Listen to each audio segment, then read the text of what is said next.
business now, spread over the whole country. And it's cost us a lot of money, it's cost us a lot of effort. It will cost us a lot of effort in the future. I would say the momentum is gaining. And you people who came in as value investors, well, you got something else. You got a damn venture capital type investment. And I don't want to apologize because I'm sharing the same outcome myself. And it looks like it may work. If it does work, it'll be a long, slow grind, but it could be a way bigger business than the print business ever was. We have now crossed we have more software revenues now than we have our traditional business. And the fact that it's costing us a lot of money does not bother me at all. I'm thinking a lot like Jeff Bezos on that.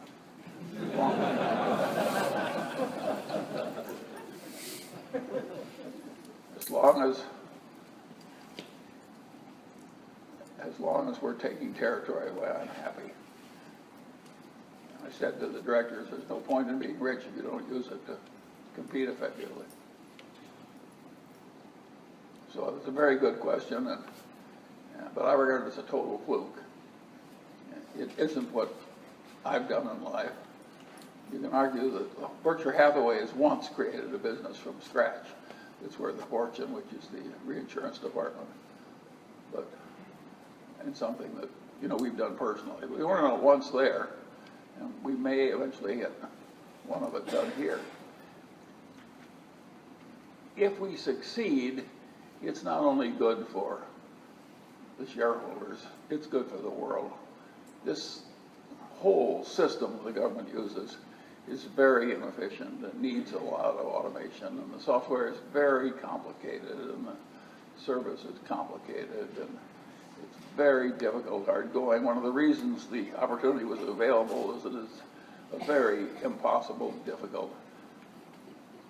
People like Microsoft, they hate this kind of business.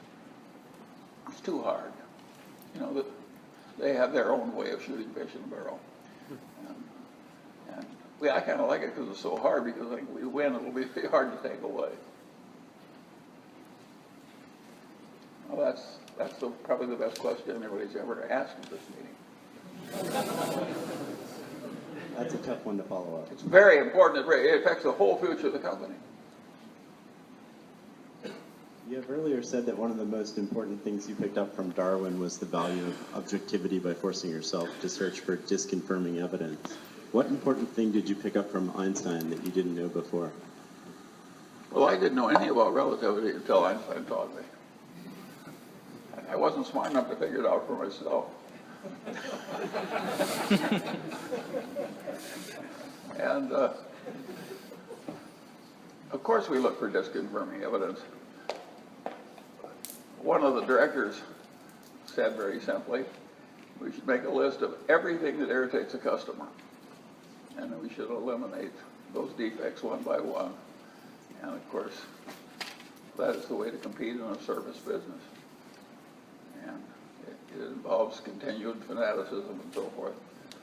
One of the reasons we bought the little company in Logan, Utah, is that we like the service ethos of the place and the recruitment methods. Of course, our then accountants, God damn their souls, I mean our past accountants, God damn their souls, just went crazy when we did that. It looked to them like we'd gone stark raving mad, and how could it be worth anything? And it just bothered them, and they just raised hell with us for months and months. I made our reports late. I feel very good about that acquisition today. But and similarly with the other one, and I think both those things have helped us. And the cultures are melding. We now are operating under a common name. It's a damn miracle, because we should have failed, but I'm not at all sure we are. And of course we learn from evolution that you got to keep trying to go extinct. You're seeing a perfect example of Darwinian. You're watching one business die while somebody tries to replace it with another. And almost everybody else in the newspaper business has tried to do that, has failed. some of them bought other businesses, like television stations, with the profits they had. But most of the people who've just tried to take their existing newspaper and transform it into something else, most of them have failed. And that's the common result. I've heard Bill Gates say often that in technology, that's often the case. Here was Kodak that owned the world in silver-based photography. It was the dominant company in the world, the second most important trademark in the world. Armies of PhD chemists who knew more about silver-based photography than anybody in the world. Fabulous business right through the Great Depression. Total widow and orphans, wonderful stuff. Basically wiped out the shareholder. It was a technological change. Bill Gates, it happens again and again and again. When technology changes enough. General Motors was the most important automobile company in the world when I was young. It wiped out its shareholders. How do you start for the most important automobile company in the whole world? And number two is not close, and wiping out your shareholders. Yeah, that's very Darwinian. It's tough out there, and some businesses are dying all the time, and new ones come up, and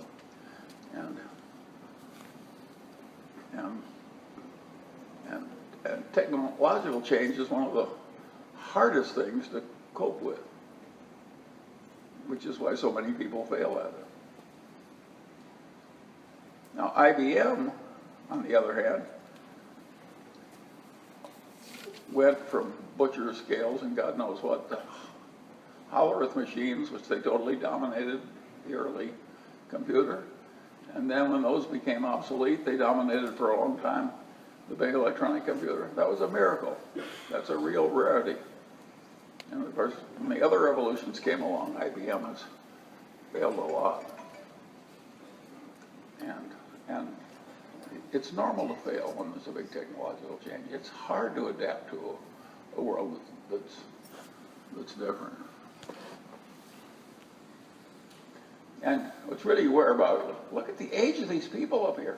We have the oldest board of directors in the history of the world. The youngest one's 60. You know what I mean? And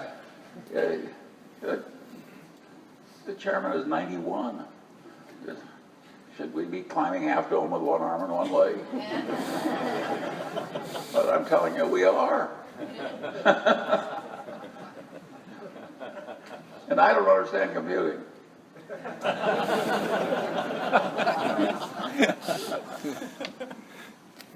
Is there another question?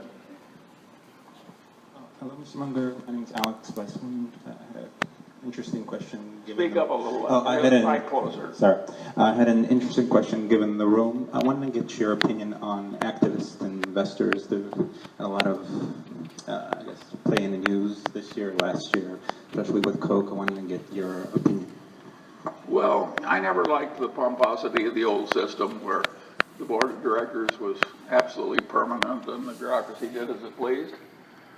But what's happened is what usually happens to me. I like the new system even worse, even less. I don't think it's a great thing for a civilization where the people who are getting richest are a bunch of people who buy a block of shares and howl for change that helps the shareholders no matter what. I think the old system was perfect either, but it can't be a great way to run a civilization, to have it run by a bunch of... Carl Icahn's a very able man, but he should not be running the world. Next question. Mr. Munger, Yeah. if you were to redesign an education system... You get the mic, it's like the high technology place. You get the microphone near the lips. If you were to redesign an education system, public and higher, knowing what you know now about what's been important in your life, what ideas would you consider it important to include and to avoid? Well, I have watched some of the smartest people in the world try to improve primary education, and it's proved amazingly resistant to improvement. And I've watched universities struggle. I would say in the liberal arts, there's a lot of craziness. And I don't know exactly why. I think there's a lot of envy. You get a lot of very bright people who aren't paid very well. Their main power is to give some student an A or a C. Something makes the liberal arts professors, on average, a little crazy by my standards. I like them all, and I'd probably prefer they marry into the family than people from a lot of other professions. But there's a lot of crazy alienation in the liberal arts professors of the modern world. So I think education is very hard to fix. I think the technical education keeps getting better and better and better. And they keep driving people harder and harder and harder. So I think that's one of the glories of the world. And I think the other education is getting better too. But it's got some very irritating defects. Hi, Mr. Munger. My name is Alan Smolensky. I own a slowly dying subscription newspaper in Pacific Palisades, 88 years old, founded by Telford Work, who was the publisher here at the Daily Journal for many years. My question is about reading and about newspapers. I'm struggling now that I have 2 young children at home, trying to have a third on the way, and I don't know how much time I need to be dedicating to my papers and my reading that I'm missing from the kids, and I kind of feel like a jerk sitting in a dark room with the door closed, hearing the kids, and do I want those memories versus reading? So I wonder, with so many kids you had, how did you balance your reading, and did you fluctuate the number of papers that you had in your driveway? I have the kind of mind that when I want to read something, I can tune everything else out. And so the people aren't even present. In fact, I frequently sit in a room and converse with dead people while the living people around me are irritated. So I don't think you should try my methods. It's a miracle they worked for me. But I will say this, I know no wise person who doesn't read a lot. I suspect that you can read on the computer now and get a lot of benefit out of it. But I doubt if it'll work as well as reading print worked for me. And I think people who multitask pay a huge price, and they think they're being extra productive, and I think they're occupying. I use the metaphor of the one-legged man in the ass-kicking contest.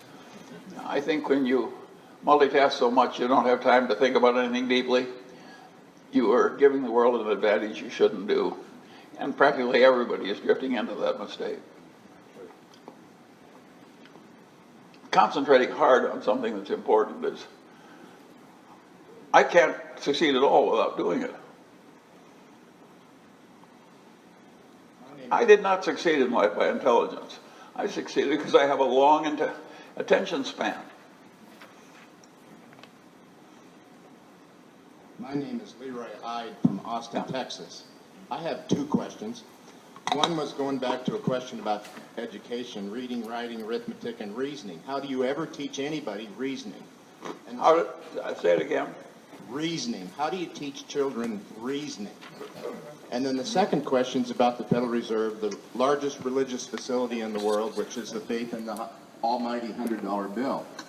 We have a 0.9 trillion, I understand, balance sheet in 2008, 2007, whatever it was, and now it's about 6 trillion. In anyone's lifetime in this room, will it ever go back to 0.9 trillion under the credit economy? Well, of course, I'm so old I remember coffee at 5 cents and all you can eat cafeterias at 25 cents and brand new automobiles at $600. Yeah. So I think you can count on a democracy over a span of many decades that they will cause the money to deteriorate.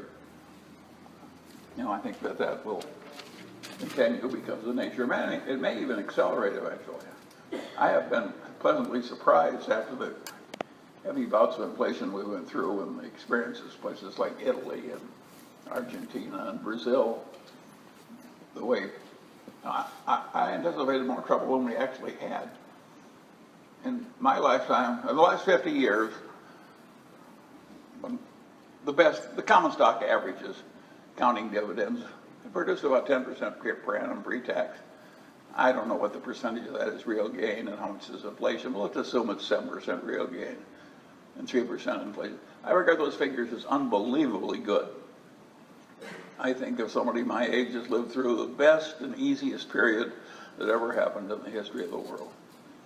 And the lowest death rates, the highest investment production, the biggest increases per annum in most people's standard of living. I regard, if you're unhappy at what you've had over the last 50 years, you have a unfortunate misappraisal of life. It's as good as it gets. And it's very likely to get worse. And I think it's always wise to be prepared for it getting worse. Favorable surprises are easy to handle. It's the unfavorable surprises that cause the trouble. So in terms of the monetary authorities, I think you can count on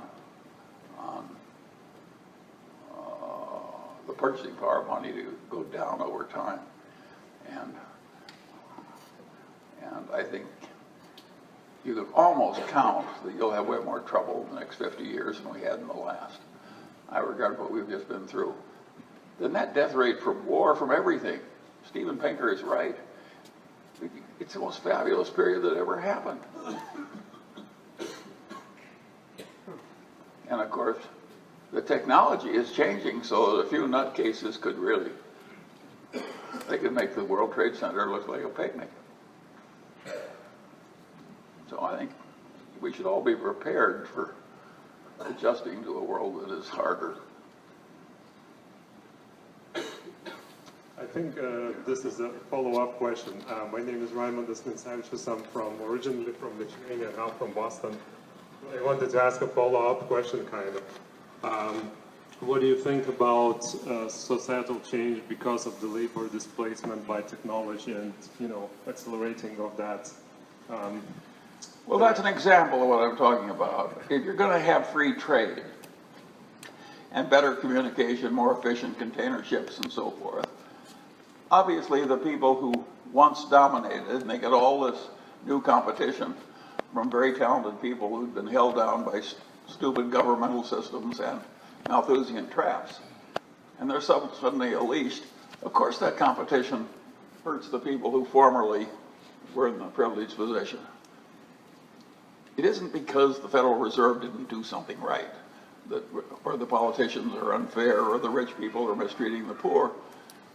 The world has changed, and unless you're going to do away with free trade and modern technology and the liberation of these talented people who formerly worked in penury on agriculture, of course that's going to hurt the prospects of a group of hardworking people of limited education, and it has.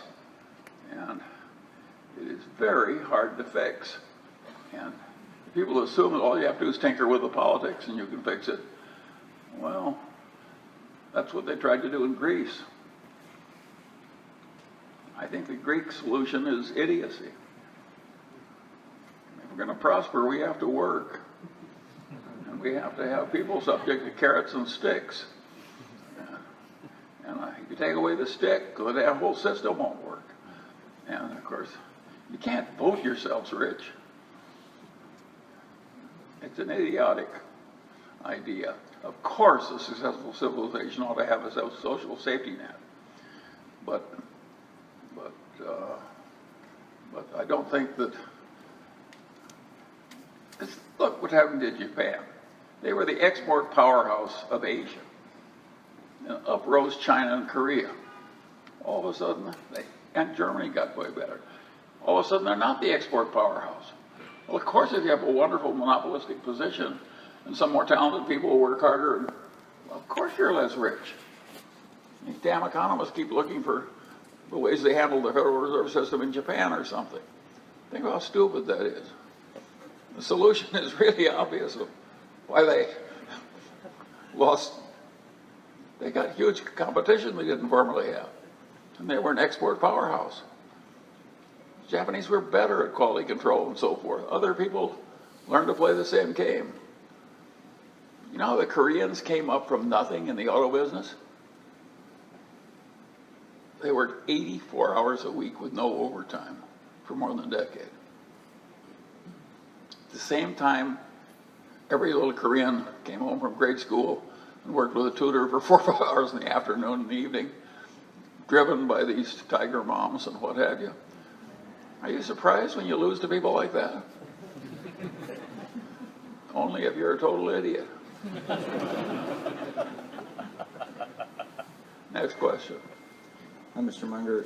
Jeff Bush from Rochester, New York. I have a two-part question. One, are there other opportunities for acquisition of technology companies to add to our existing unit? Or are we simply trying to grow that organically going forward? And the second part, I know you stated that this is not a mini Berkshire, but if there was an opportunity to shoot fish in a barrel after the water was drained out, would the board consider it? I think our aged board is capable of shooting fish in a barrel, but I don't think we'll get many opportunities. And we got an opportunity like that when we bought Wells Fargo stock at 8 and change. I don't anticipate a lot of future opportunities like that one. I regard that as a one-time fluke. And now, it's a fluke we earned the right to have by accumulating money from discipline and good service and so forth out of the foreclosure boom. But no, I don't think that if we happen to succeed in this one, which I think is more likely than not, I don't think the experiences seem so easy to us that we want to try it again. You know, if you walked across a river from ice flow to ice flow, where if you fell in the water, you were going to die, and you reach the other side, where there was prosperity, you look at that back at that river, I don't think you'd want to step back and try it again. And so I don't think it's going to happen again. We, of course, would buy something that helped what we're already doing, but we're not looking to be new venture capitalists at our present age. It's an activity we didn't even do when we were young. I don't know why we did it. It was mostly Garen's idea.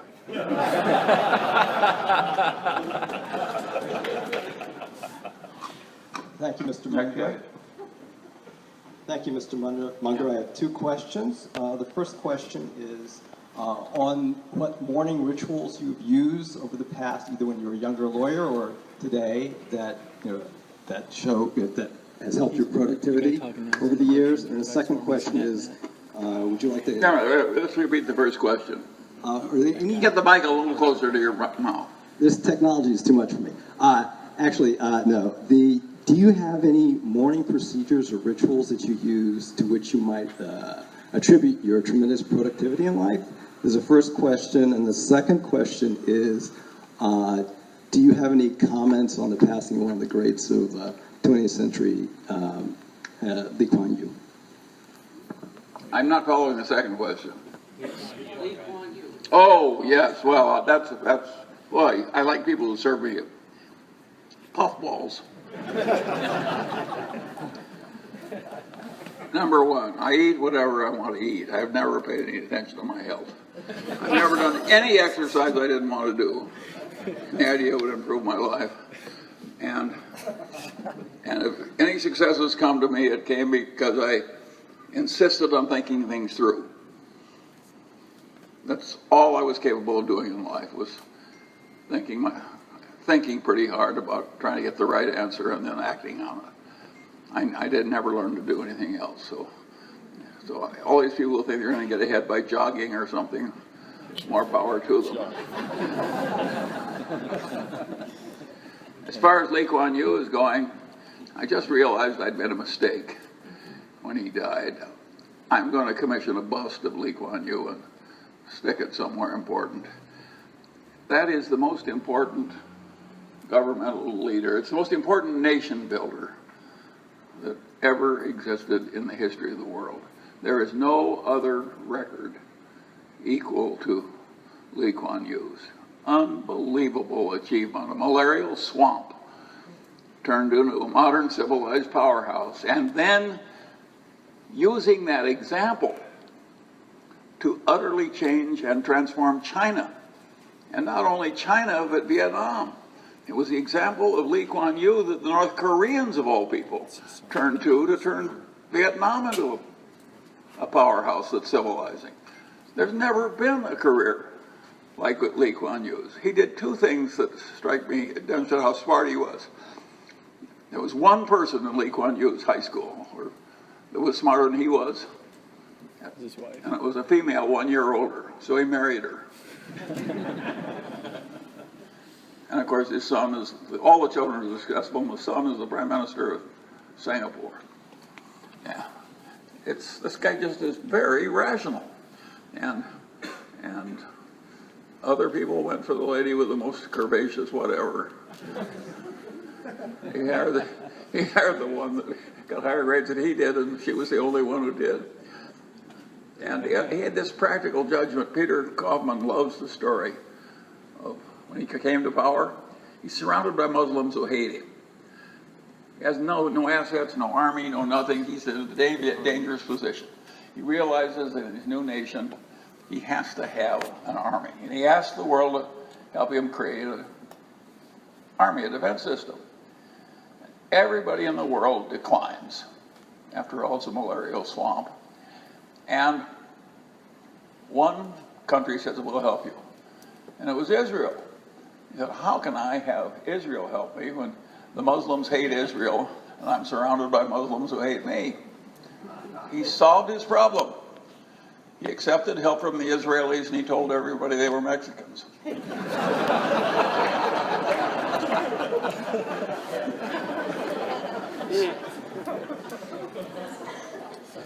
Anyway, there's never been anything like it. And it's been a privilege to live in the same world with a man who accomplishes so much and has used so much discipline and intelligence and decency. He totally eliminated bribery. When he went on his anti-corruption kick, one of the first person that succumbed was, it wasn't his best friend, it was almost his best friend.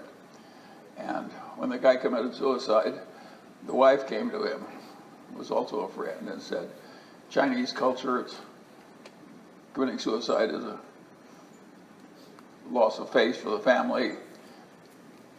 Can we cover the suicide up? He said, I cannot help you in any way.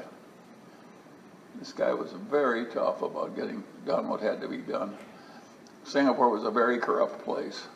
And if his example causes China to clean up, which looks to me like it's a better than 50% bet, it'll be one more unbelievable example of the achievements of probably the most admirable man, judging by consequences, of any with whom I've shared the planet.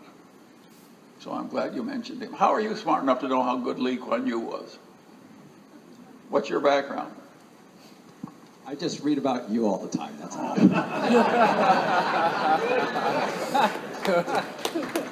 Well, I've got an echo. Next question. Yeah. Hi, Charlie. I'm Cameron Hamidi from San Diego. It's also a privilege to live in the same world as you. A little closer with the mic. I said it's also a privilege to live in the same world as you. I've studied the concepts you've taught intensely and continuously after graduating from law school 8 years ago. Thank you for everything you've taught me. I've even expanded on some important areas. For example, I think vanity precedes envy as the driver of man. But you are so popular that it's hard to have a meeting of the minds. Dale Carnegie said there's no such thing as constructive criticism. So out of all the questions... Carnegie was wrong on that. Out of all the questions I'd like to ask, like who introduced you to Ron Burkle, I think the best question I can ask is about longevity and diet and an organic diet. Do you think the way to live to be at least 91, like you and Lee Kuan Yew, is to eat organic fish you caught yourself at Cass Lake? No, I think peanut brittle is the way to go. Nothing like peanut brittle. Yeah. Hi, Mr. Munger, I come from India, and there's a big fan club for you in India as well, or you may call it groupies. It's a privilege and honor to be here. I want to thank you all for your things that I learned from you. You are the best teacher I had in my life. My question is, what's your advice to a 30-year-old individual who wants to achieve financial freedom through investing? Well, achieving success through investments has been pretty easy in my lifetime. If you were rational and disciplined and you had a tailwind of a 10% per annum on average going for you pre-tax from carefully selected stocks, that was a big tailwind. And if you saved your money and you lived within your means and were shrewd and so forth, that was enough to take care of you. Just a little discipline and saving and a passage of time would do it. Now, if the world is going to get 10% out of indexes, which I don't think it will in the future in kind of real terms,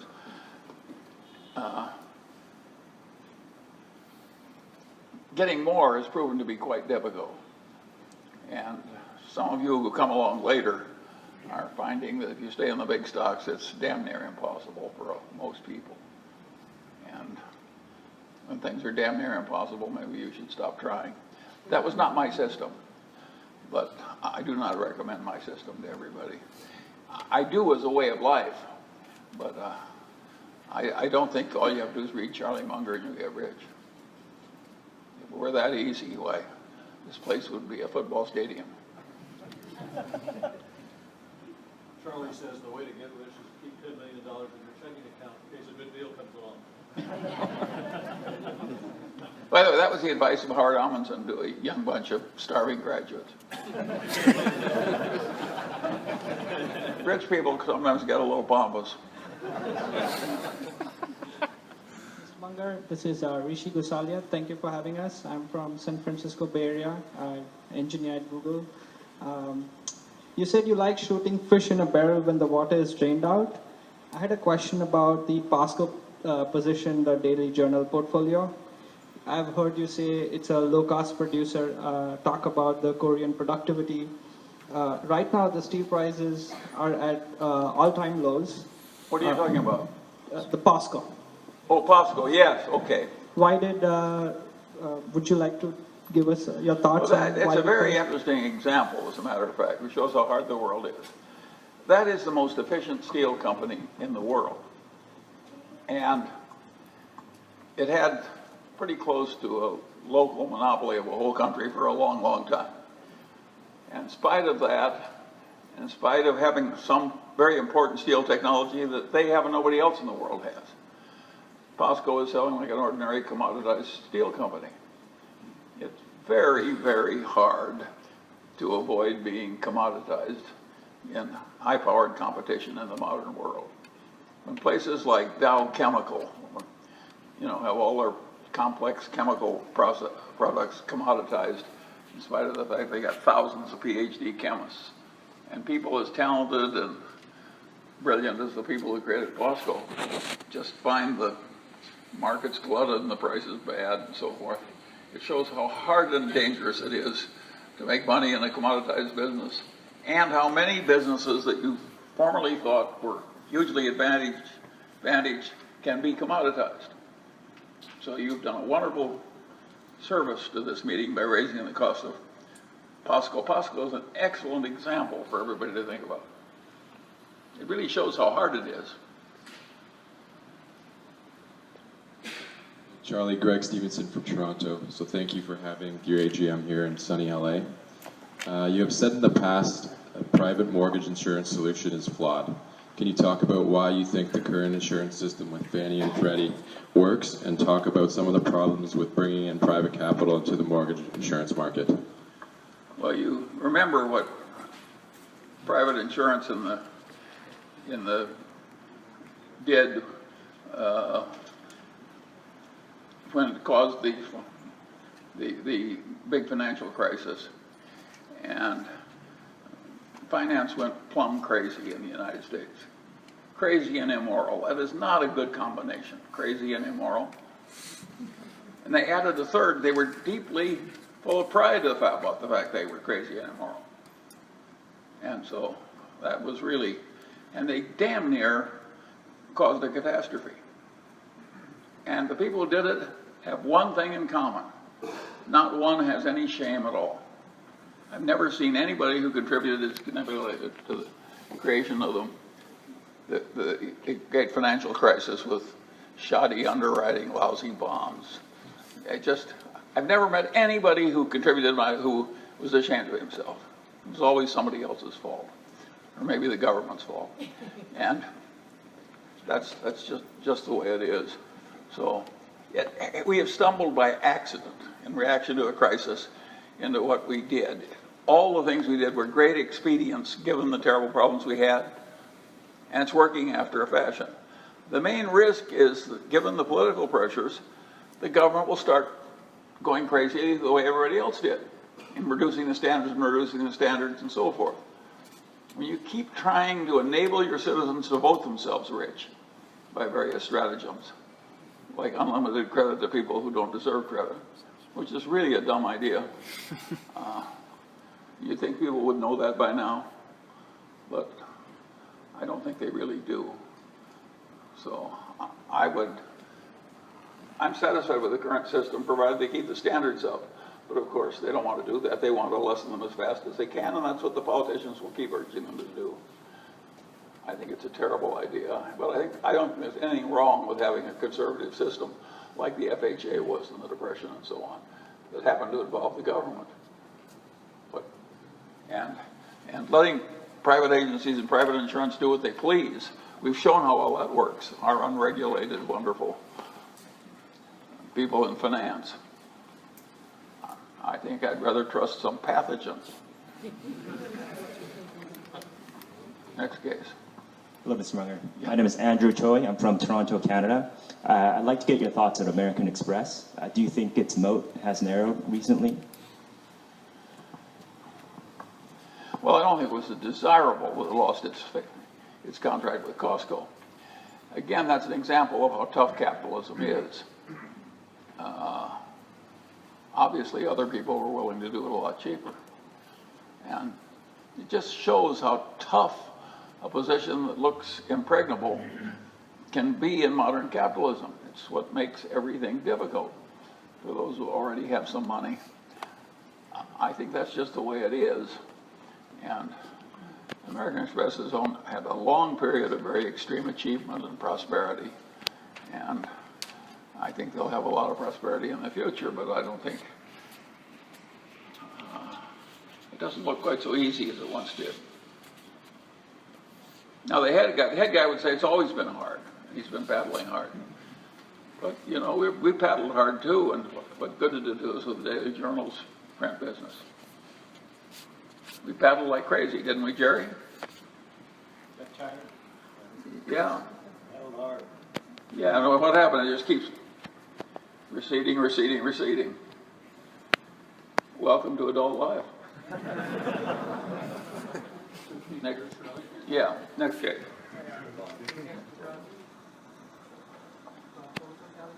Yeah, again, mic closer to the lips.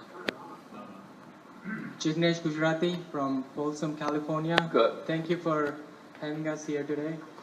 I recently watched Elon Musk interview on YouTube in which he said he had lunch with you and you had given him all sort of reason why Tesla would fail.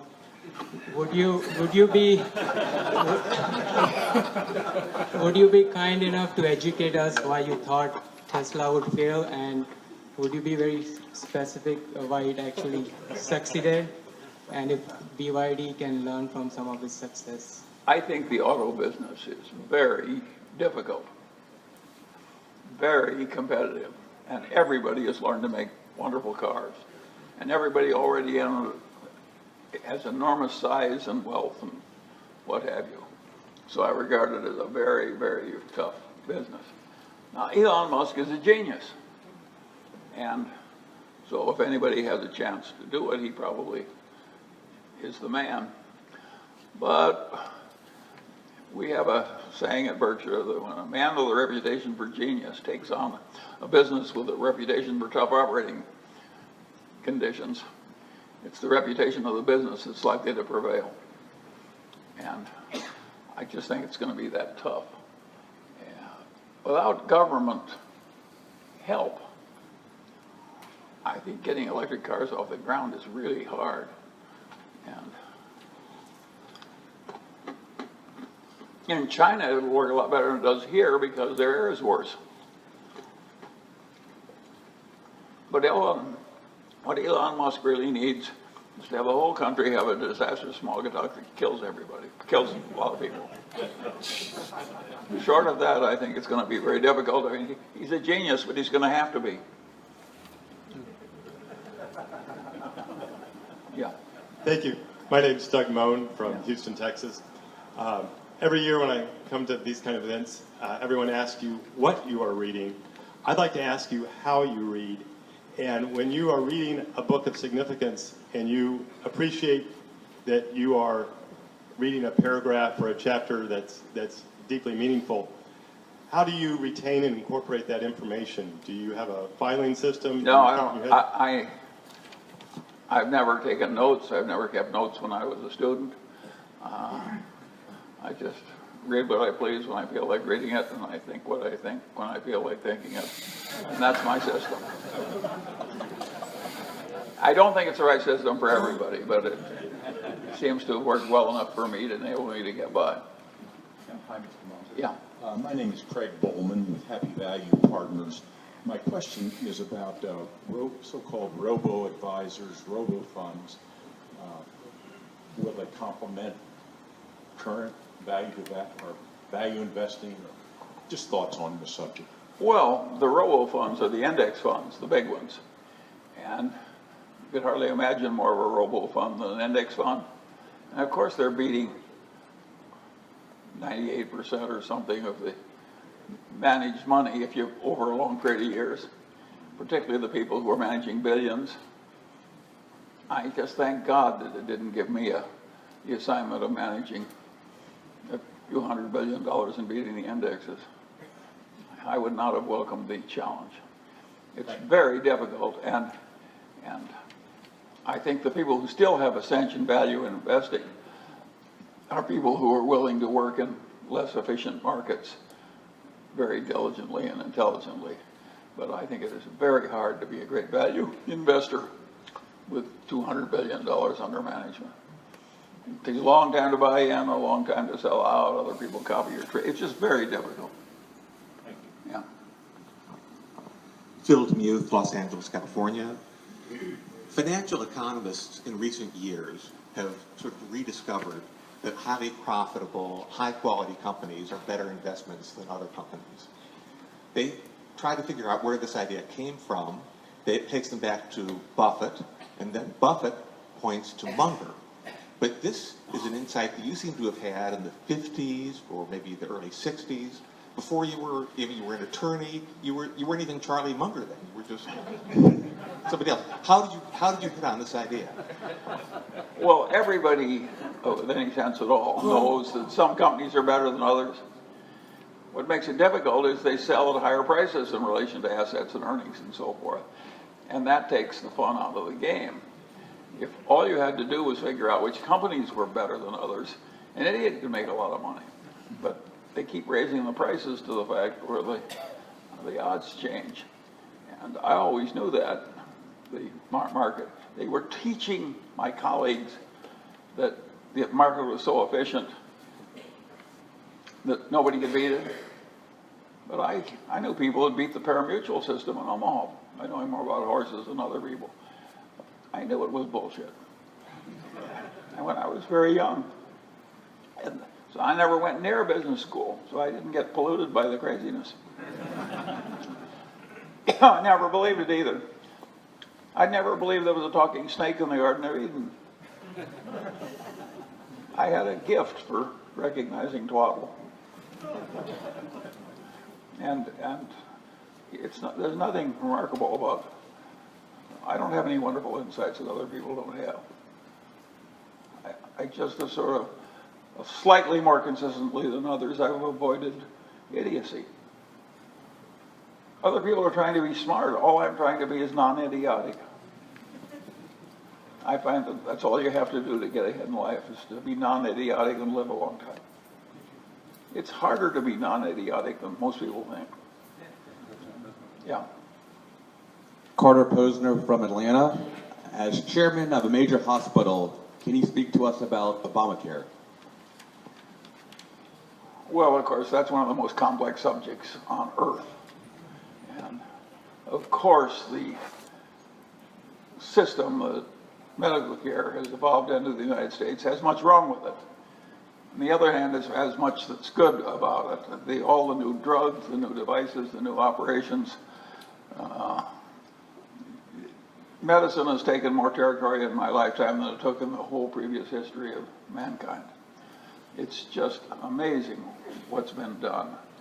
And a lot of it has been obvious and simple, like inoculating the children against infantile paralysis and scraping the tartar off your teeth so you don't wear plates when you're 55 years old, and so on and so on and so on. And people now take those benefits for granted, but I lived in a world where a lot of children died, and every city had a tuberculosis sanitarium, and half the people who got tuberculosis died, and it was a big, it's just amazing how well medicine has worked. On the other hand, compared to the best it can possibly be, the American system is pretty peculiar. And it's very hard to fix, because one kind of incentive is to say, we'll pay you so much a month for taking care of the people, and everything you save is yours. That is the system the government uses in dealing with the convalescent homes. That's a great name, the convalescent home. You convalesce in heaven. You don't convalesce in that home. It's just tended to have a euphemistic name. But that creates huge incentives to delay care and keep the money. And the government has strict rules and compliance systems and so forth. If we didn't have that system, the cost of taking care of the old people in convalescent homes would be 10 times what it is. It was the only feasible solution. The rest of the world is going in that direction because the costs just keep rising, rising, and rising.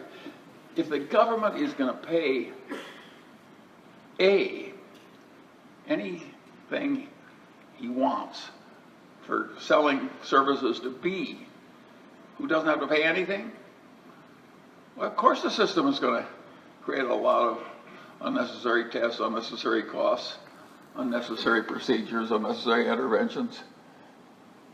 Psychiatrists that keep talking to the patient forever and ever with no improvement. Of course that system is going to cause problems. And the alternative system also causes problems. Now add the fact you've got politicians, and add the fact you've got existing players who are enormously rich and powerful, who lobby like crazy. A state legislature now is just, with 19% or whatever it is of GDP going through the medical system. Imagine what the lobbying is like. So we get these Rube Goldberg-again systems, and we get this a lot of abuse of various kinds. There's hardly an ethical drug company that hasn't created multiple gross abuses, which are in substance the equivalent to the bribery of doctors, which of course is illegal. And yet all these ethical companies, ethical meaning it's the designation of a drug company that has patented drugs, they've all committed big follies, and the device makers, if anything, have been worse. And there's been a lot of abuse and craziness, and the costs, of course, just keep rising and rising. And that's in a system that, averaged out, has been the greatest achiever in the history of the world. It's very complicated, and I think it will get addressed more because, and we probably will end up with systems that are more like we do with the convalescent homes. If you look at medicine, what's happening is that more and more they're going to a system where they pay somebody X dollars and everything they say they keep. And that system has some chance of controlling the costs. If you go into a great medical school hospital today, you're within a day of dying of some obvious thing like a very advanced cancer. The admitting physician is very likely to ask for a test of your cholesterol and every other damn thing. And all the bills go to the government. And as long as incentives allow that, people will do it and they'll rationalize their behavior. And so something has to be done on that, and more than is now being done. And I think the drift will be more in the direction of the block care. I don't see any other system that would have controlled cost in the convalescent homes. And by the way, your doctor can't just walk by every bed in the convalescent home and send the bill to the government. That's not allowed by the law. But if you transfer the patient into the hospital, you can walk by the bed 5 minutes every day and send a $45 bill to the government. So if the incentives are wrong, the behavior will be wrong. I guarantee it. Not by everybody, but by enough of a percentage so that you won't like the system. Well, I think that's enough on a subject that's so difficult, but I think we can see where it's going. Yeah. By the way, we may end up with a whole system that's, in the Netherlands, they have a system where the same people are giving a free system to everybody and a concierge system to the others. It's actually working pretty well. So that's a possibility. Next. Yep. Hi, Charlie. Yep. Here. The man with the mic should speak. My name is Ninja. I'm a Chinese from living in Austin, Texas. First of all, thank you so much for all your teachings and wisdom imparting. I'm personally taking on the multidisciplinary approach in life and collecting a lot of folios and humanities. It's a lot of fun, and I can see things much clearer now, and so thank you very much for all of that. My question is regarding to the Asian population in the United States. I think a good portion of a lot of us go to the elite universities in the U.S., such as Stanford and Caltech, and a lot of us have above average performance in school and have better job after school, but very few of us make it to the top of the field, and this is especially so in the investing world. So I was wondering, why do you think that is the case? Are there any, Ganstheil syndrome that's in the Confucius system that's working against us in this nation? No, what's working against you is the laws of arithmetic. It's a strange thing, but exactly 99% of the people are in the bottom 99%. And that will always be true no matter what. So of course very few people get to the top 1%. In fact, only 1% get there. Next. What? Whitney? Mr. Munger, Whitney Tilson, longtime Berkshire shareholder from New York, and as such, I was delighted to see the latest deal with the 3G guys announced last night or this morning. And I understand you may not be able to comment on that specifically, but could you just talk about your experience with Heinz and with 3G and what you hope for the future, and what's so special about these guys that they're able to squeeze out such extraordinary performance out of fairly stable, slow growth businesses? Well, of course, 3G has, through enormous discipline, enormous will, and enormous intelligence, they have adopted a zero-based budgeting system, which is more extreme than anybody else's. And yet they've been able to do it time after time in a way where the place ends up as strong or stronger after they've removed a lot of the cost. And of course, that's a very interesting example. The same thing went on in the nonprofit center. When the great financial crisis came, every university I know of laid off 6%, 8%, 10% of their people. I know of no case where the university didn't work better after they got rid of the 10%. None, zero. Successful places tend to get bloated, fat, complacent.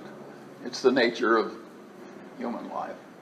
And so somebody is tough enough and shrewd enough and knows enough not to cut the wrong things and to do everything they of course has an opportunity to buy things and cut out expenses they don't really need. And of course 3G is probably the most extreme large operation in the world doing that. I actually think they will probably end up increasing the sales as well. What's interesting about 3G is they're teaching us something about reality. Namely, that successful places contain a lot of unnecessary people. I could have told them that just by observing them. I mean, if you went into the Department of Agriculture, would you have the feeling the thing was understaffed? And I think you'd find many a corporate headquarters wondering, what in the hell are all these people doing? And now, the Daily Journal, I do not think is overstaffed. I don't think it ever has been. Jerry, why don't you comment on that? He's watched it all these years. I don't think we've had a lot of unnecessary costs ever. Well, we haven't had a lot of unnecessary costs, and as at one time the Daily Journal by itself had approximately 300 employees, and now we have about 150 employees. So you can see that we have taken the direction of the company and reduced the expenses accordingly. Take for example the foreclosure business, which went from about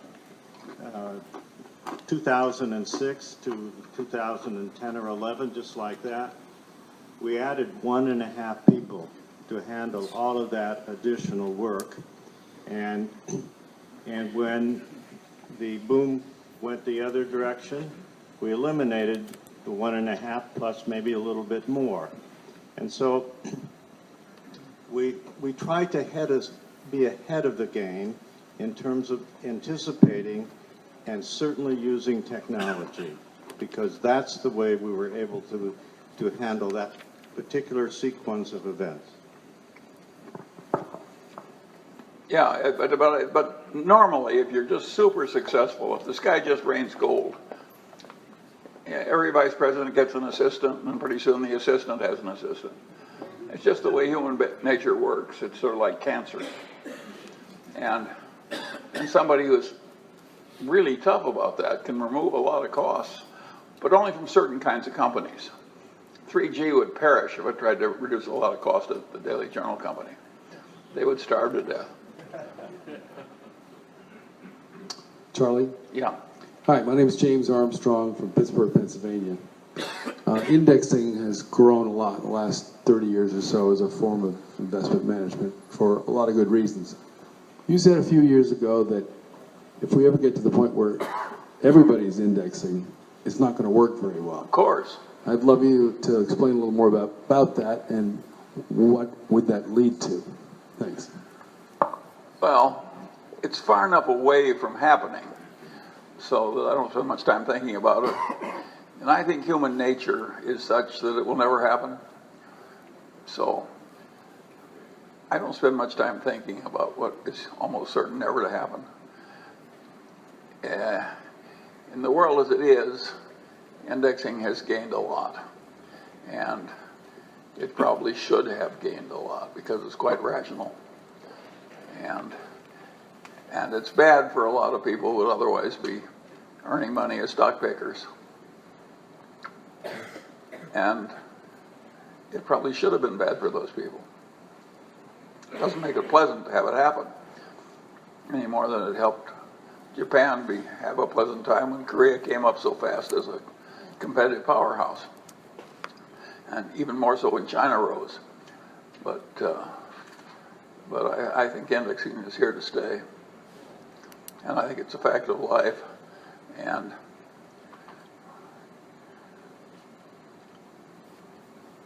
if you stop to think about it, civilized man has always had soothsayers and shamans and faith healers and God knows what all. And the stock picking industry is 4 or 5% super rational, disciplined people.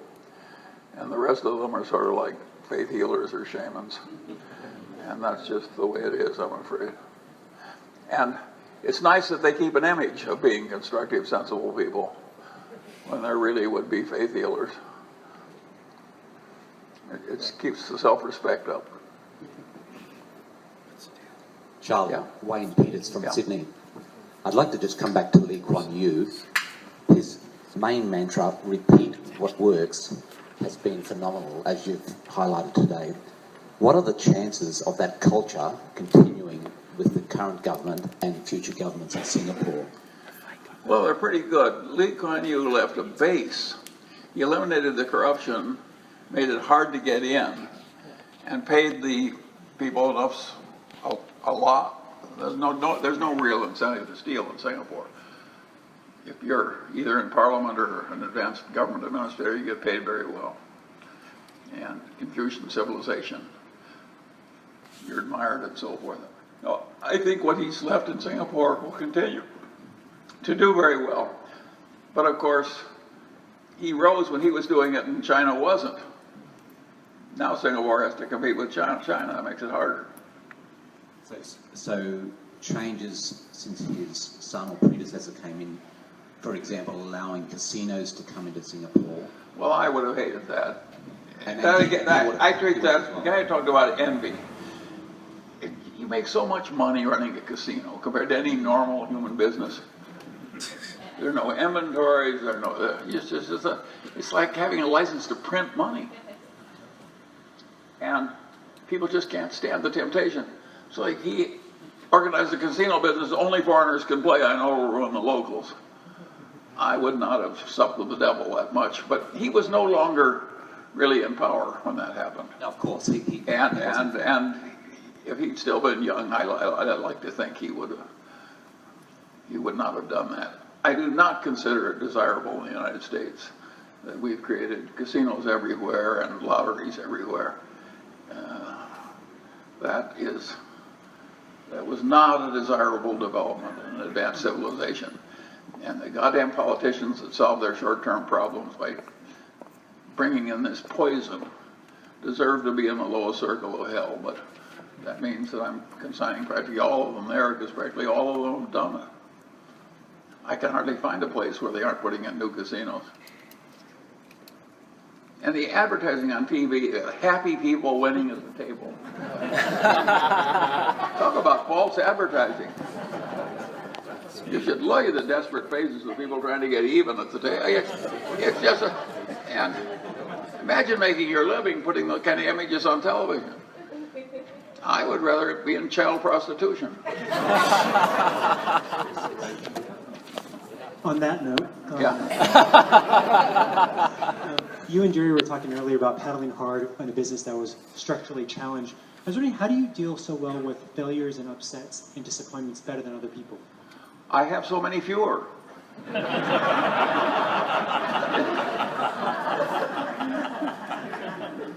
It's very simple.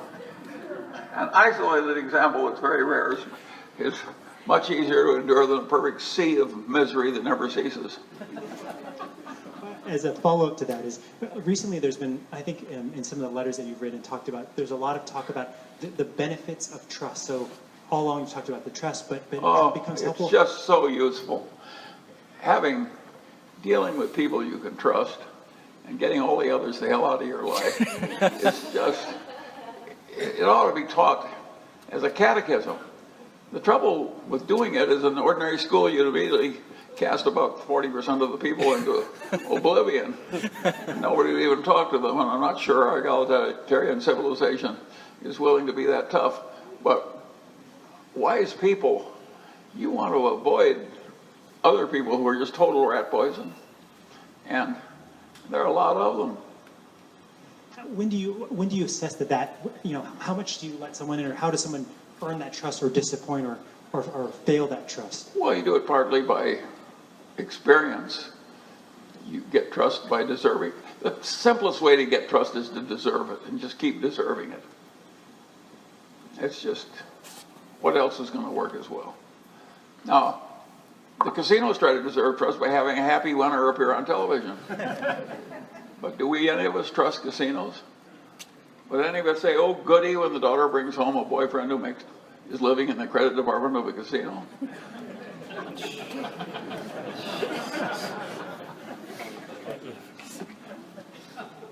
And by the way, a lot of our major capitalistic institutions that parade as really respectable, they're just casinos in drag. What do you think a derivative trading desk is? It's a casino in drag. And the people come down feeling they're contributing to the economy and they're managing risk. They got all kinds of, they make the witch doctors look good. Mr. Munger, I'm Tim Medley from Mississippi. Yeah. About 20 years ago, you gave a talk on the investment management of endowment funds for nonprofits, colleges, and so on. Many people in the pension and endowment fund business are now following the Yale model, so-called David Swensen. They certainly are. And this recommends a significant percentage of assets toward hedge funds and private equity. And I think recently I heard you on a television program perhaps say that if you were managing endowment funds, you would have it virtually all in common stocks. Would you comment on this? Well, I don't manage endowment funds. And I don't like the politicization that exists in places like big state pension funds and so forth. And of course, it's very difficult to manage multi-billion dollars with very superior results. And of course, since David Swensen was so extremely successful at Yale, of course the system is spread. Any successful system will spread by example. The other thing that's spread is the leveraged buyout system. And those people actually have an advantage in a world that has been like the one we have. If common stocks are yielding 10% average over time, pre-tax, and you have a different way of involving investment in common stocks in which you use leverage, and you also eliminate some unnecessary costs, like 3G and a few other tricks. Just with the natural financial engineering, you have a natural advantage. And of course they've had wonderful experience in selecting the best, the top 25% of the LBO funds have served their endowment clients very well. And that is part of what people like David Swensen did. And when it gets to hedge funds, Warren has been famously skeptical about billions and billions and billions, hundreds of billions, trillions really of money in hedge funds. And I think he's right. I think there'll be a lot of very bad experience. There will also be some good experience. And I think a few people have been able to select a few advisors for some of these private equity things where they've really done well by being shrewder. Some of the money they made at Yale and at Harvard in derivatives was actually made shrewdly. They used leverage, and I wouldn't have done it myself because I don't like balance sheets swelling with vast amounts of leverage. I'm afraid of human nature. But nonetheless, a lot of what they did was quite shrewd, and of course they did have large returns. I don't think it's easy to do, nor do I don't think anything any ordinary person can do easily is likely to work that well. What David Swensen did was select, with the aid of Yale's reputation and his own, some of the smartest people around, and nurture a bunch of. It was like a guy who figured out how to make successful plays on Broadway. The fact that he succeeded doesn't mean it was easy. He did something very remarkable, and of course, the example spreads.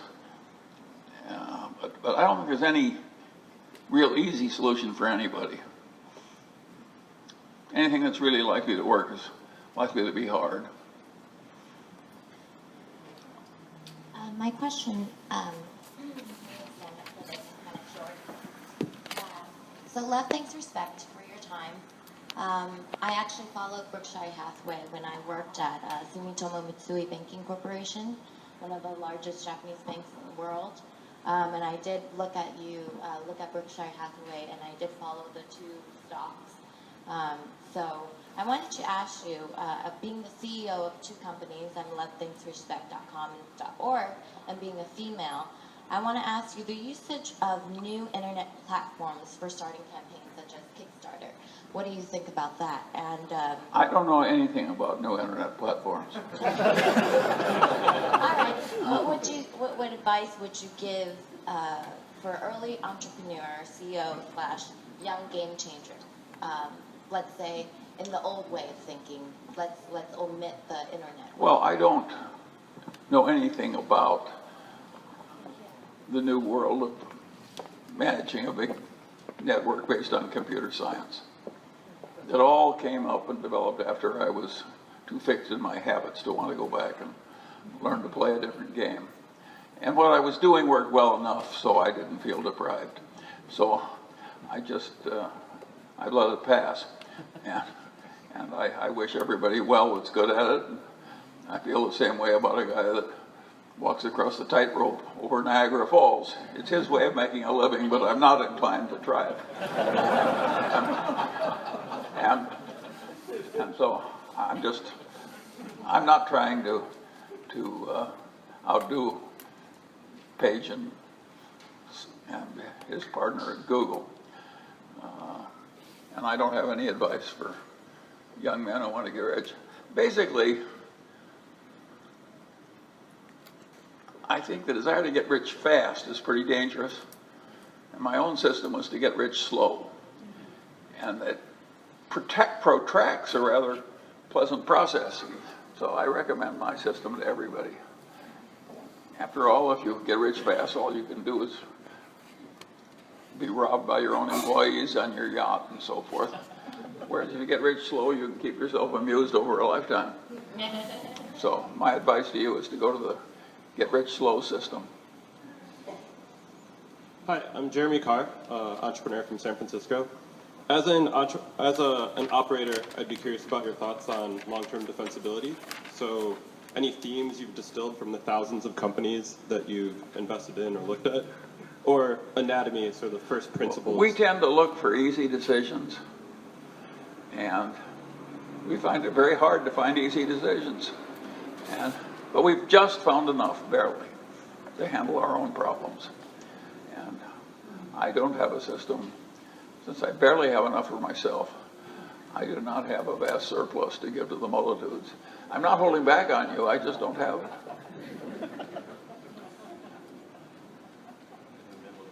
Yeah, in the middle. Mr. Munger? Hi, Sumit Shah from Austin, Texas. In the past, you mentioned how you didn't want to use up the U.S.'s hydrocarbons because you considered it as vital to the civilization. Now it seems like the world is awash in oil, and there's been a lot of interesting geopolitical developments as a result of it. I wonder if you could give us your updated thoughts on the global oil market. And you'll be surprised to know that I have not changed my mind. I think the hydrocarbon reserves of the United States are one of the most precious things we have. Every bit as precious as the topsoil of Iowa. And just as I don't want to export all the topsoil in Iowa to Iran or something, just because they're willing to give us some money, I don't like exporting our hydrocarbon. I love the hydrocarbon reserves we have in the ground. The fashion is to be independent and to use them up as fast as we can. I think that's insanity as a national policy. I must be in a minority of 1% tops, but of course I'm right. We have no substitute for those hydrocarbons. We use them to make our fertilizer. We're not going to be able to run our airplanes without hydrocarbons. We do not want to use up all that. It's chemical feedstock. It's finite. It's not at all safe to assume there's a substitute. It has a long record of over time of appreciating in value. We're just damn lucky we didn't learn to remove this frack stuff earlier, or we would have done it. But everybody else just has the idea that anything that happens in a free market is all right, even if it's an axe murder. And they think exporting hydrocarbons makes sense. I think it's a ridiculously stupid policy. But if you have a little oil lease and don't like the current price of oil, of course you want to export. But I don't think it's good for the country at all. I love the fact we have a lot of hydrocarbons left that we haven't exploited. Why wouldn't you be pleased to have it? How happy would we all be if we were importing 100% of our hydrocarbons right now, like Japan? We'd feel exposed and dangerous, right?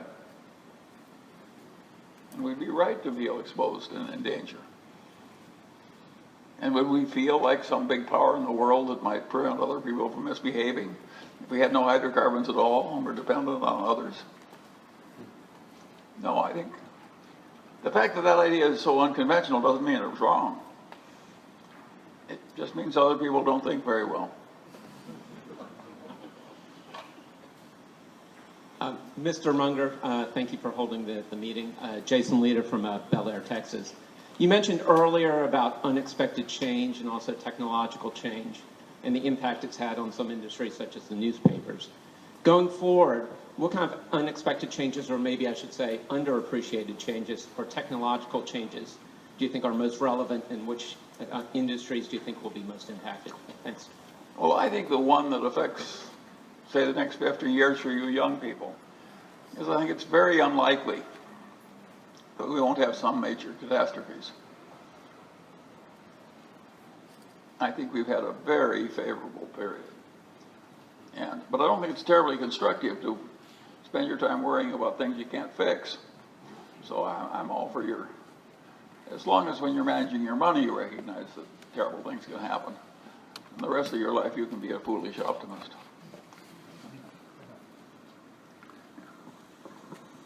Hi, Benjamin Franklin said a very wise thing. He says you should keep your eyes wide open before marriage and half shut thereafter. and regarding future catastrophes that you can't fix, you should probably have Franklin's keep your eyes half shut. I think that's what most of us do anyway. But I think that's the change that's most likely. And I don't see how we bring back that age where an uneducated man could march ahead rapidly, as long as we have free trade and worldwide competition. And I don't want to stop having free trade with a big nuclear power like China. China and the United States have to get along. Each country would be out of its mind not to get along with the other. And I think the trade helps us get along. And so if it hurts some people, life is always going to hurt some people in some ways and help others. And I think there should be more willingness to take the blows of life as they fall. That's what manhood is, taking life as it falls, not whining all the time and trying to fix it by whining. Mr. Munger, this is David Samra from San Francisco, California. One of the more peculiar things that we see in the markets today is the existence of persistent negative interest rates on certain government bonds. And I'm wondering if you just have any thoughts around that. Thank you. Well, it basically never happened before in my life. I can remember 1.5% rates, World War II and a little after that. But you're talking about something that never happened before in my whole life. It certainly surprised all the economists. It surprised the people who created the life insurance industry in Japan, who basically all went broke because they'd guaranteed to pay a 3% interest rate. Imagine thinking that your life company could go broke because it guaranteed to pay a 3% interest rate for a long time. And it's very surprising. And I think everybody's been surprised by it, including all the people who are in the economics profession who kind of pretend they knew it all along. But I think practically everybody was flabbergasted. I think we're all still flabbergasted. I was flabbergasted when they went low, when they went negative in Europe. I'm really flabbergasted. Negative interest rates? How many in this room would have predicted negative interest rates in Europe? Raise your hands. See, that's exactly the way I feel. So how can I be an expert on something I've never even thought about? It seems so unlikely. It's perfectly it's new territory.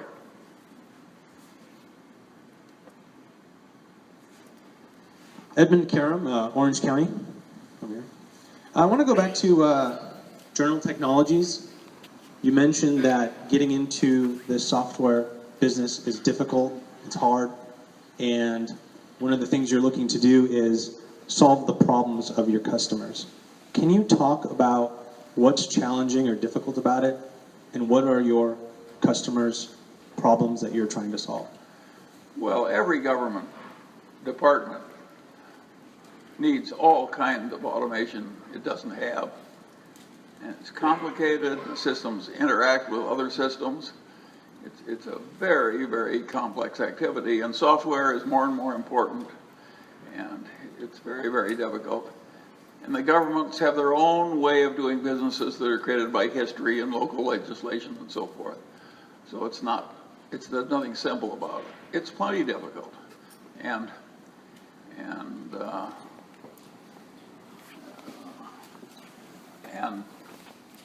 you know, a company like Microsoft, they're in a business somewhat similar to ours when they bought that thing in Plains or whatever its name was, and they've succeeded with it moderately.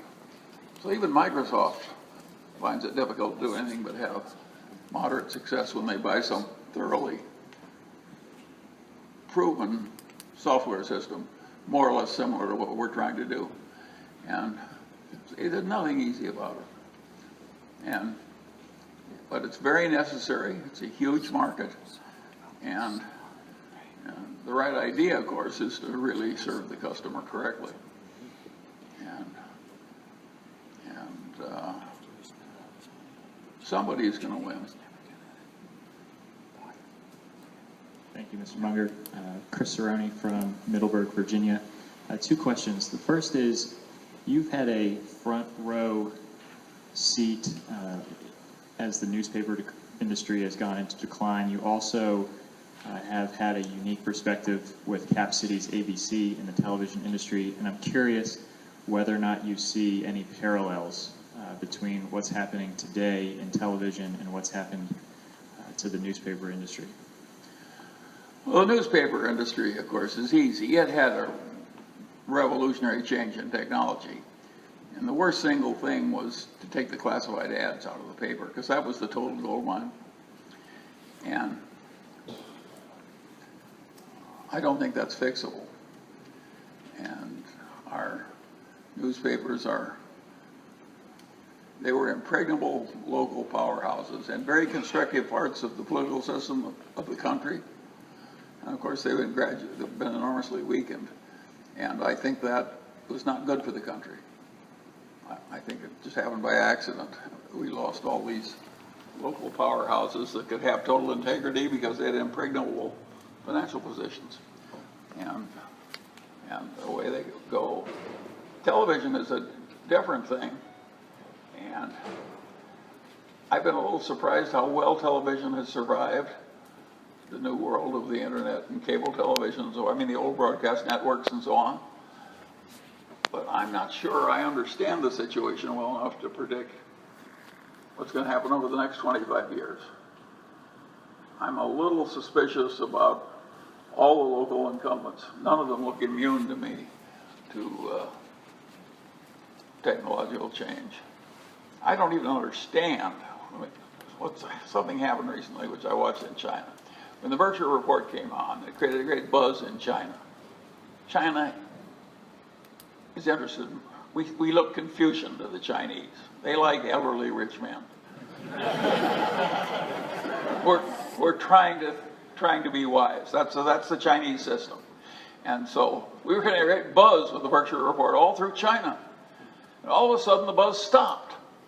And what had happened? One woman in China took $150,000 of her own money in a year of her life and created a documentary film. And she ran the thing through the air over the internet. It was a film. She got 200 million reviews, and what she did was a long thing about smog and how people were dying in China and how Los Angeles had fixed its smog problem by taking the sulfur out of the air when people burn coal and oil and so on and so on and so on. Terribly well done. Well, somebody nobody's ever heard of. Then the Chinese plenary Communist Party meeting, this one woman is changing the policy of China. She didn't own a newspaper, she didn't own a television station, nobody ever heard of her. And one damn documentary. That is a new world. It's a new source of power, and I don't know where a world like that is going to end up. I just know it's different. And it's important, and in this case it was very constructive. China has been dead wrong to allow people to die 10 years early in Beijing because the air is so lousy. Immoral, stupid, not a good combination. China's going to fix it. And this woman is actually helping with one program. The world changes like that so rapidly, it's hard to know who's going to have the power and what's going to happen. And that's the way I feel about a lot of the media. I understood it better when the people who had the printing press controlled the newspaper and the people who had the network allocation controlled the broadcasting. And Murphy liked it better when they were all in black and white and there were only 3 networks. And he had a big, strong position. He did not welcome all the new competition. And I don't know what we're having. I do not understand how they get so damn much information through space at the same time. You and I grew up in a world where these radio stations, they interfered with one another, right? That's the world that's why you couldn't have very many channels. And now one woman can put 200 million hits on a whole damn movie through God knows what. How do the bits not conflict with one another? It's very complicated, and I don't understand it. And you know, I understand peanut brittle.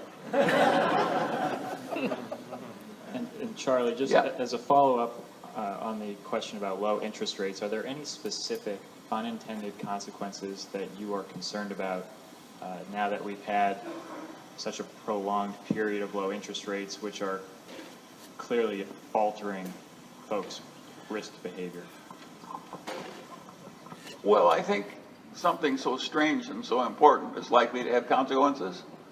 I think it's highly likely that the people who confidently think they know the consequences, namely the economics profession, none of whom predicted this, now they know what's going to happen next.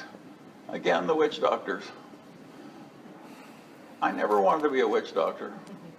I just wanted a few things I could actually know something about. And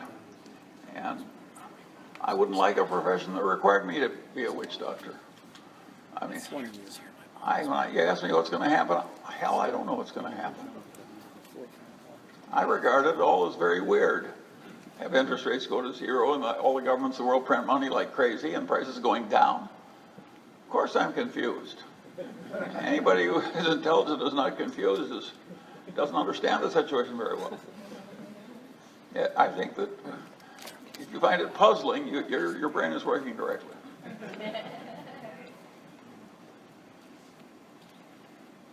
Yeah.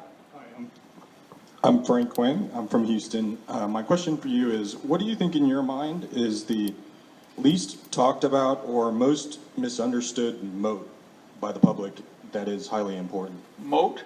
Yeah. Type of moat?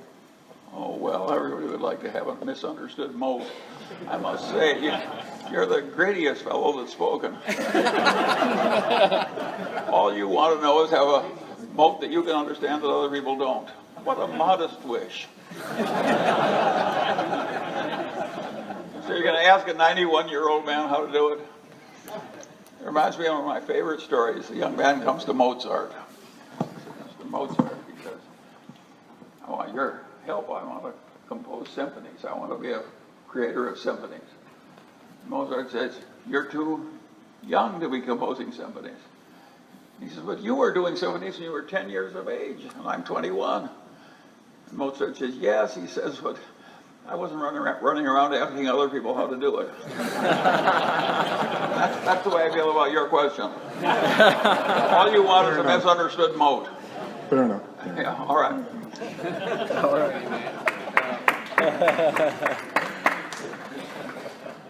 Yeah. Go ahead. Wait for a mic.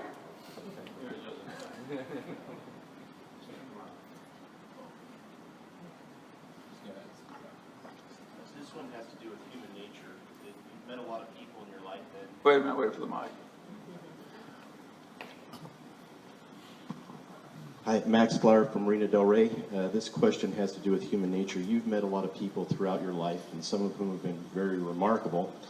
What has surprised you the most about human nature, particularly in the last several years?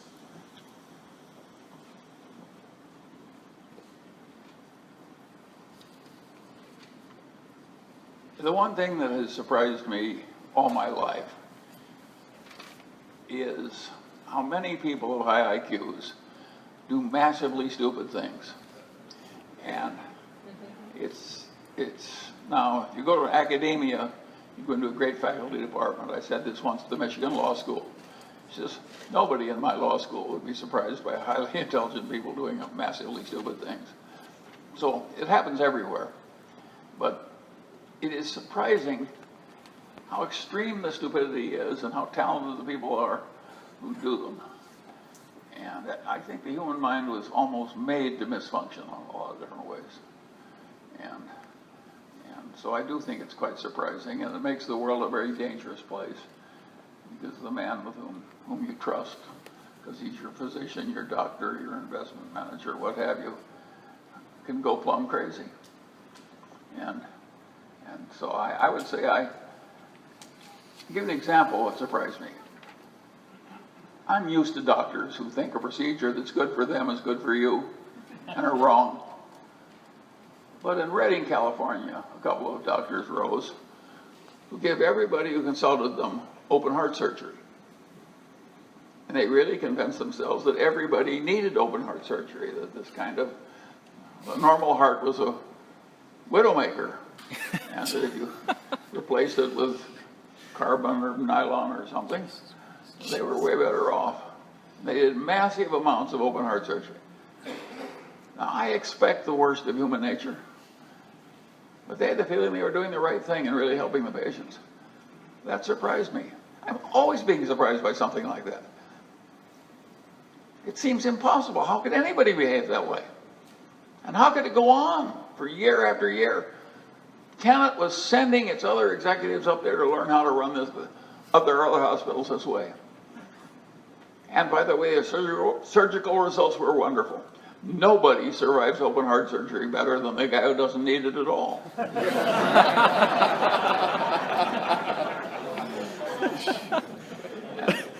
So that kind of surprise I get all the time. Don't you find that case surprising? Yeah. It's sort of like a confirmation bias or something, that people want to believe their own results or their own theories. No, it's incentive cause bias. They were making money and status, and they were demonstrating skills and so forth. But it's so extreme, you'd think that couldn't happen. And if it did happen, you'd think it would be identified by other people early. It ran on for years. What their bosses were doing is trying to get their other hospitals to have the same results. Amazing. Were they sued? What? Were they sued? Of course. What happened was that they did take away the doctors' licenses, but nobody went to jail. That's mad. You'd think they'd go to the lowest circle of hell, but they didn't. They just lost their licenses. Yeah. Hi, Mr. Munger. Carl Kiefer from Simi Valley.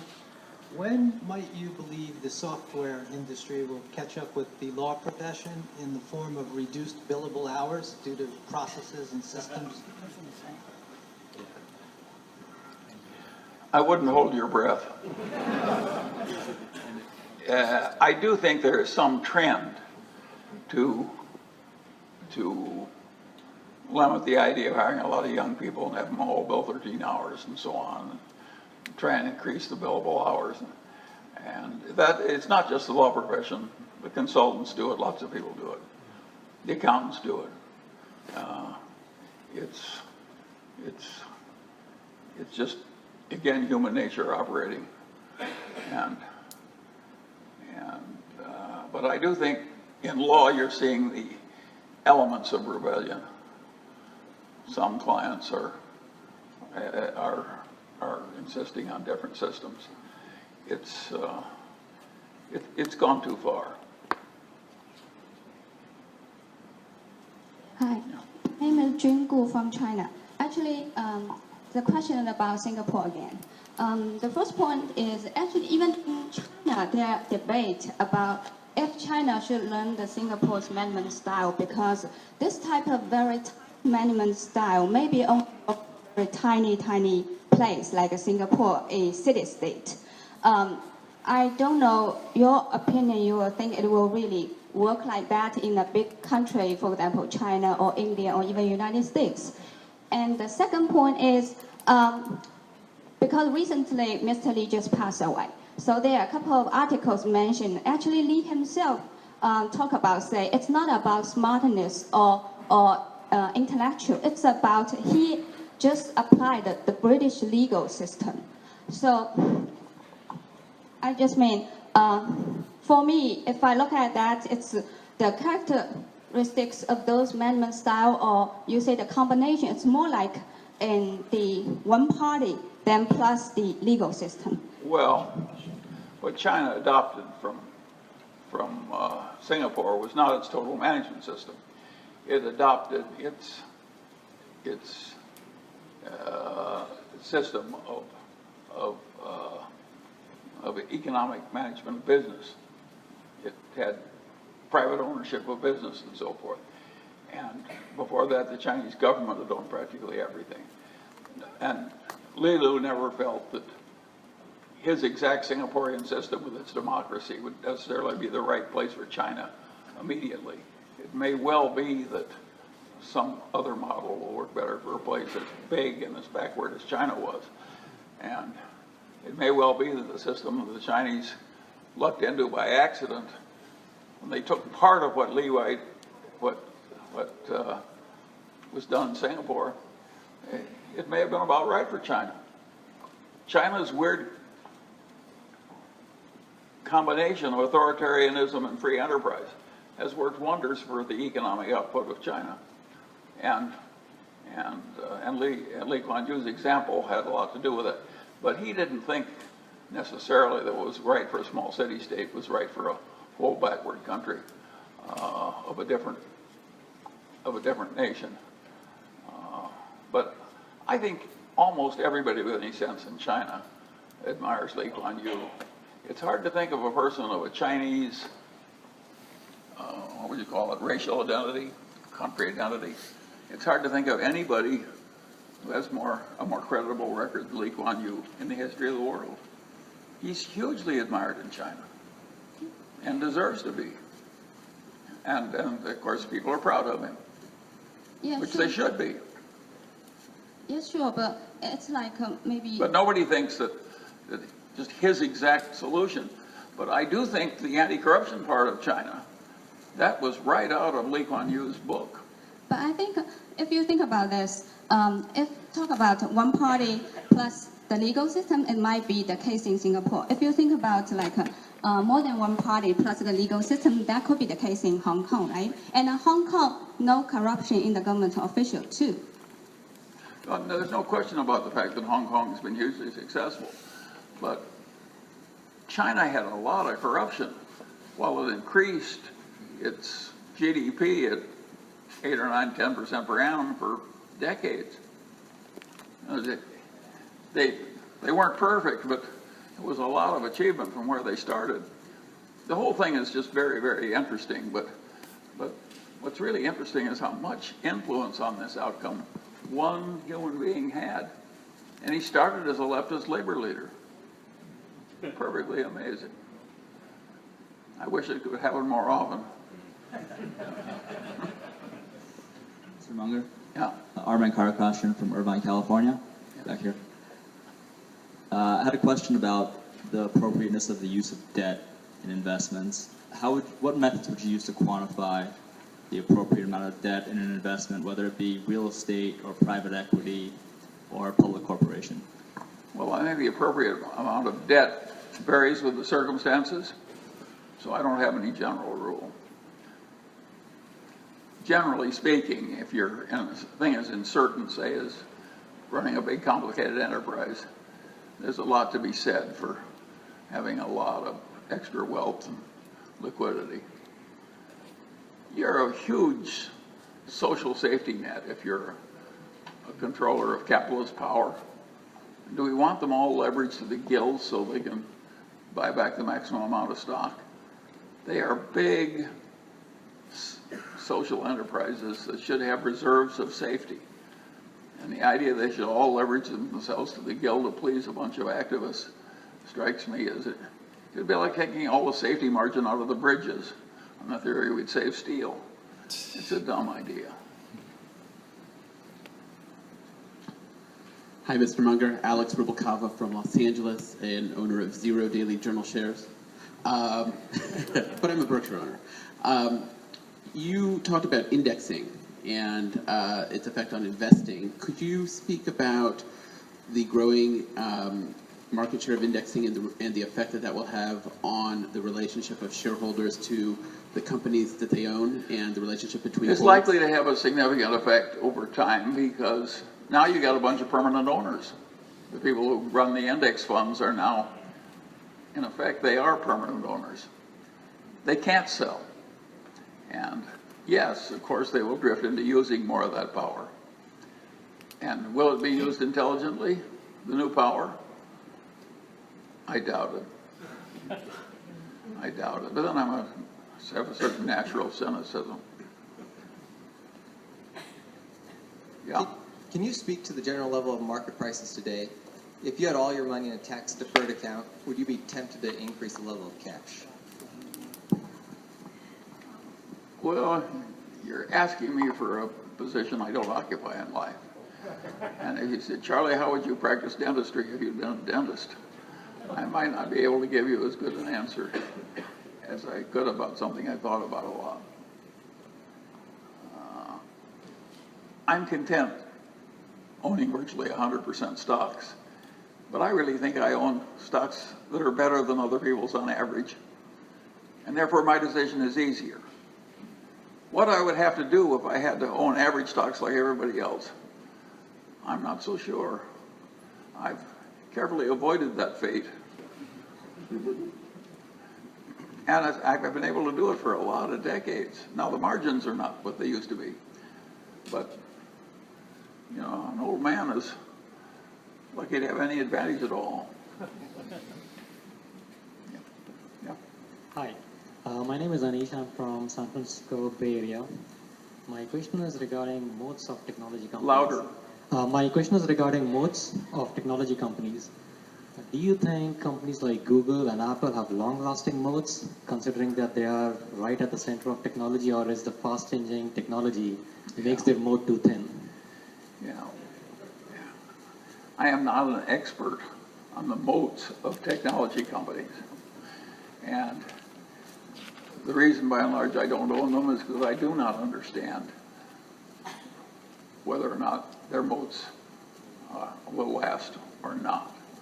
I do think Google is a very remarkable company, and if you put a gun to my head and said, Charlie, you got to buy a big technology company, I might choose Google. They certainly hire brains, and they're getting the best brains, I think, of anybody. And they're certainly fanatic. And they certainly have an entrenched position. But do I understand the value of their moat compared to the value of everybody else's moat? The answer is no. You're asking the wrong person. And by the way, anybody who does give you the answer is probably full of you know what. I'm not sure anybody else knows either, is what I'm saying. Mr. Munger, a few days ago, the United Nations declared World Happiness Day. And as part of the reading I did about that, I discovered, I think, that Denmark was declared the most happy world, the most happy country in the world. Any thoughts on that? It may be true. It may be true. And you've got a Nordic nation with a lot of tropical diseases. You got a big social safety net. It's mono-ethnic, so they don't have the tensions of different groups making the place hard to govern. They're situated, surrounded by advanced civilization, so they can live pretty well whether they've been anything new themselves or not. It's very favorably located. And if you are in a small group with which you closely identify, you don't mind supporting one another more. It's just the way the human mind works. It may well be that if you measured happiness physiologically by time spent smiling and so forth, Denmark may well be happier than almost any place else. I suspect it's true. That does not make me want to live in Denmark. I'll take the world the way it is in where I live. I prefer it. But I suspect it's pretty close to true. Thank you. By the way, if you also want to be happy, join the Mormon Church. I think that on average they're happier than the people in Denmark. It works. Thank you, Charlie, again for coming out and talking to us. I'm Andrew Grangard, a Caltech engineer, and I have a slightly different question. Been listening for years here. How do we re-incentivize, or at least arrange things so that we're not losing, we only have 200 undergrads every year. So many of them go off to finance, which is just based on society. How do we actually get them fixing the problems of tomorrow? How do we keep people in science? Thank you. The answer to that is I don't know. I don't think it's good having all the brains go into finance. Just like I don't think it's good having so many gambling casinos and gambling casinos in disguise in the financial markets. So I don't think that the current development is good. And if I were running the world as an omnipotent emperor, I would change the laws so the outcome changed. I would change the incentives. But the chances of anybody paying attention to my ideas about the laws are zero. And so I guess that you and I are going to have to just take it as it comes. But it is not a good outcome, and it's not desirable. And the laws and customs that cause this huge drift of talent into finance, it's not a desirable outcome at all. And as a follow-up to your early one, if you want to know how bits get around and don't hit everything in the waves, I'm happy to talk to you on that. I think you're coming a little late. I could have understood it if I'd started younger. Hi, my name is Steve Cheh. I'm from Orange County, California. This was the 50th year for the Berkshire report, and each you and Warren wrote a letter that neither had read before. Your letter seemed to be a little bit more optimistic about the future of Berkshire than Warren's, and anyway, just like your comments on what you thought of Warren's letter. Well, I think Warren's letter was very, very useful. And I particularly like it where he was criticizing things. Take the growth of the conglomerate movement, which was sort of a chain letter game that people played with financial accounting, and the accountants all blessed it. The accountants never should have blessed the conglomerate craze with constantly buying low-quality earnings and making the earnings go up. But it was an evil system, and it was an evil way to make money, and it was an evil way to run the accounting profession, to bless the outcomes of the, and nobody else is talking that way. So I tend to admire Warren when he gets off on important subjects like that, where he's totally right. The chances that anybody will pay a lot of attention to him in a way that changes anything is, I think, quite small. But for a few of the cognoscenti like you people, how many people here really approve of the way, say, IT&T played the conglomerate game and the way their accountants blessed their earnings reports? Raise your hands if you thought it was wonderful.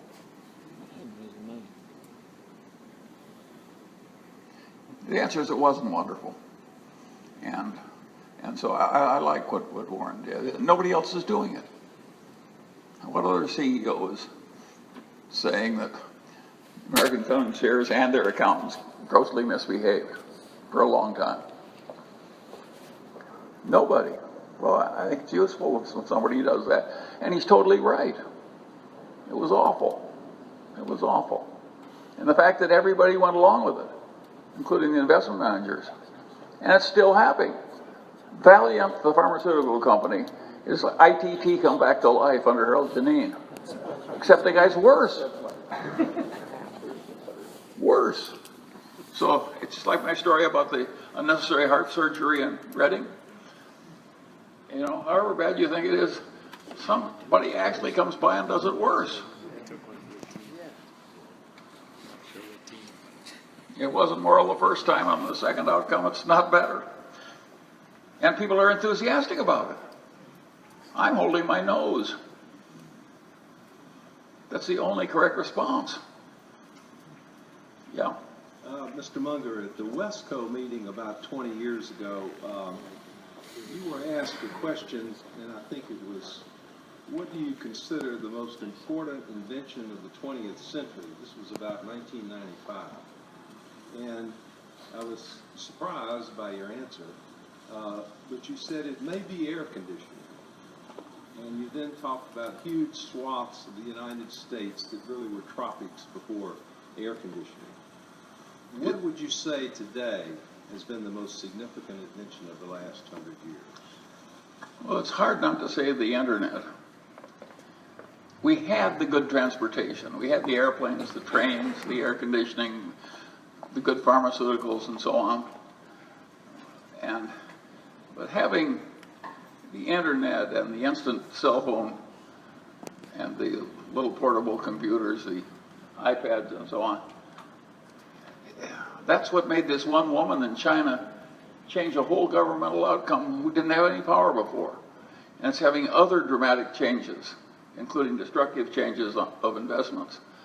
So I would say the internet is a very important.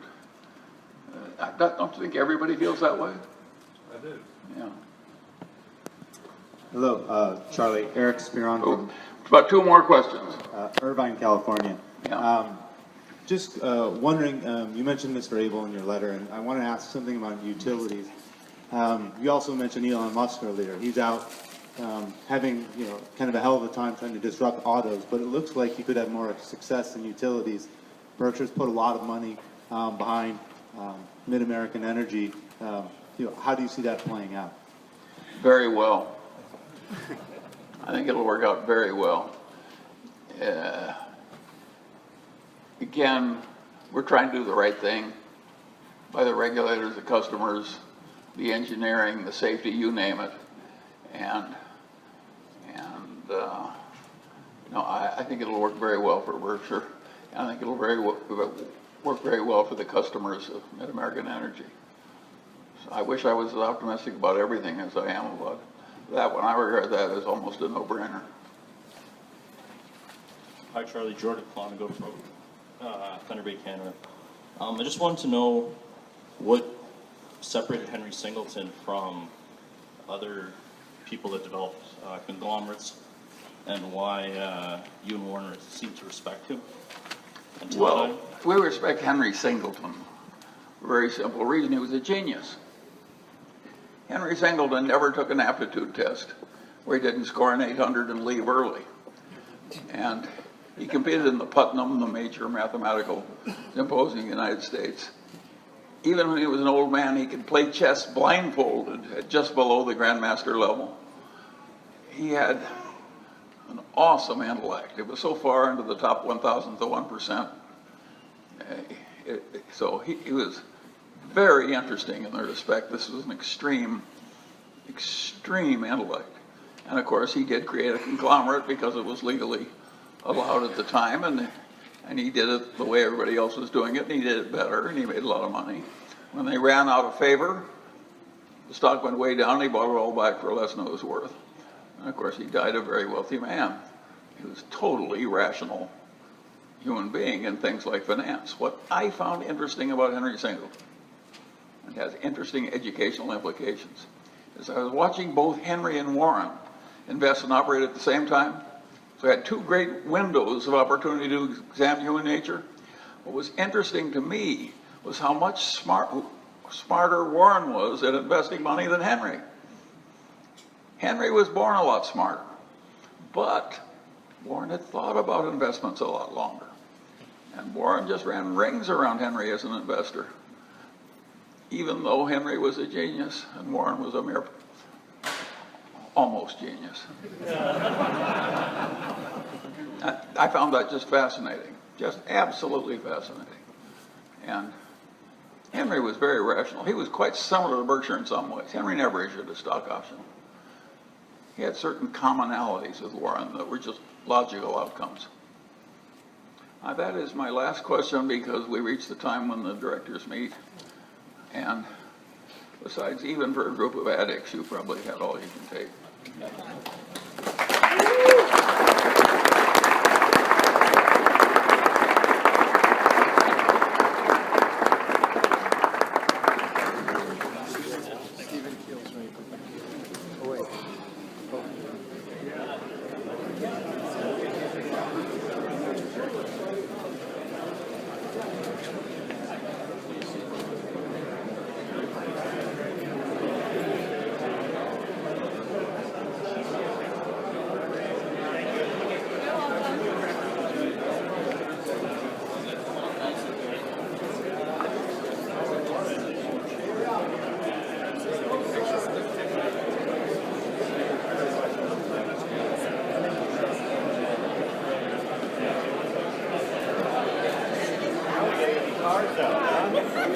Practicality.